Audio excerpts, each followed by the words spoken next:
verbalize it which overflows from my heart. Words of kindness, gentleness, and peace. Not out of my flesh, but from that which is unseen. The phrases placed in me without selfish reason or ambition, but they are meant to heal. I speak to those who the truth has yet to be revealed. I am ready to utter all that consumes me, because I am a fire, not meant to be contained or extinguished, but I burn within the deepest courts of all who trample in its path. I am ready to write, to be that open page, that word destined to be unveiled and released. I am called to build up territories, yet to tear down barriers created to hold many in bondage. I am a keeper of the gate, devoted to this mission, to break strongholds and to minister a word of life.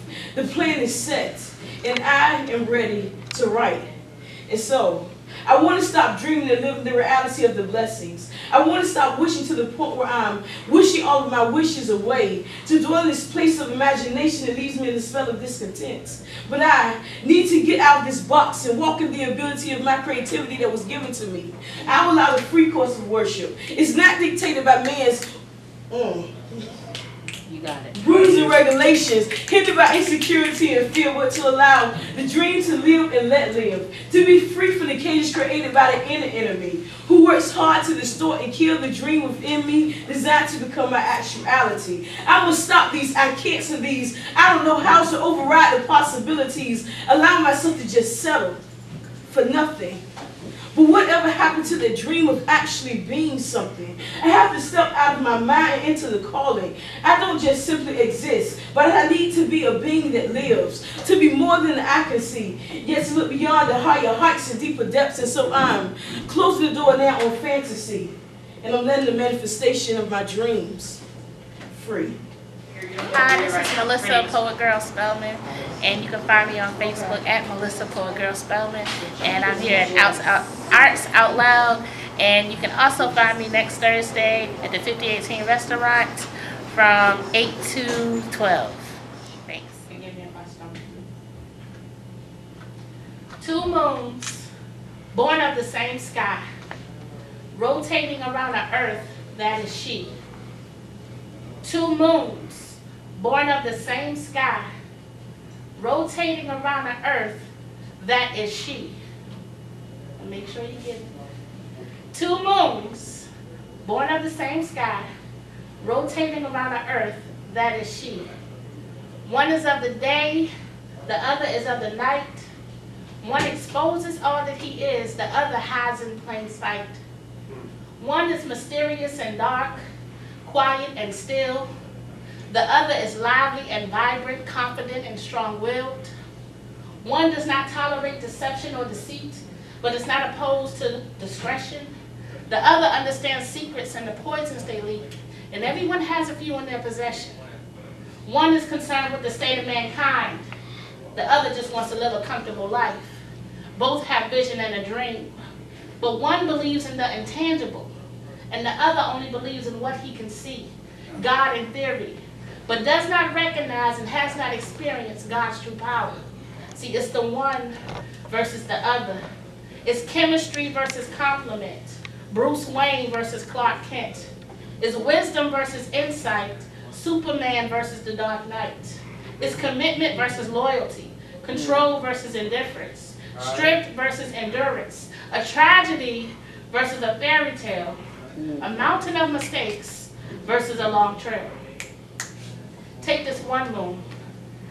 Too obvious to ignore that love flows like rivers run. And we lost more than Katrina victims when rivers run. And we hurt each other more than enemies do. But we keep each other closer than enemies do. And we be missing each other like childhood days in the summer. And when we kiss, it's like playing childhood days in the summer. And we're pregnant with love, but we can't seem to endure the birth. It's like we're cursed. Because when we're good, we're great, but when we're bad, it's worse.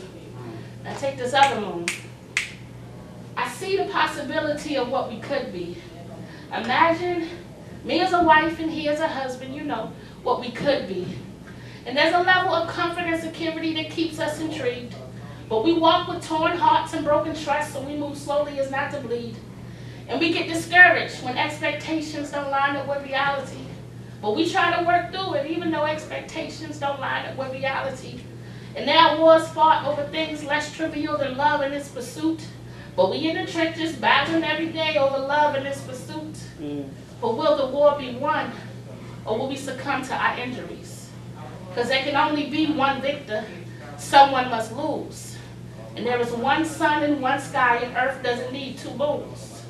Two gravitational pulls means a stronger tide, greater in height, longer days and brighter nights. Seasons are staggered and weeks are like days and months alternate. Earth becomes a slave to chaos.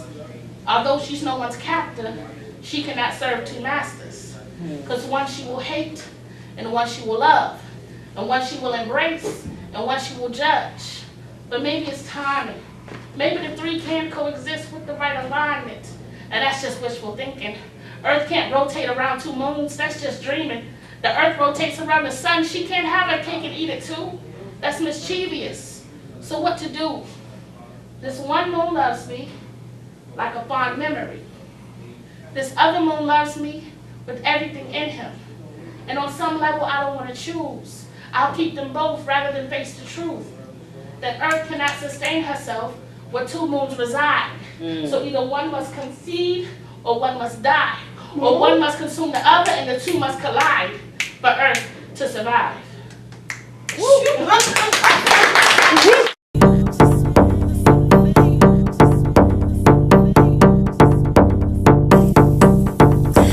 People change, but love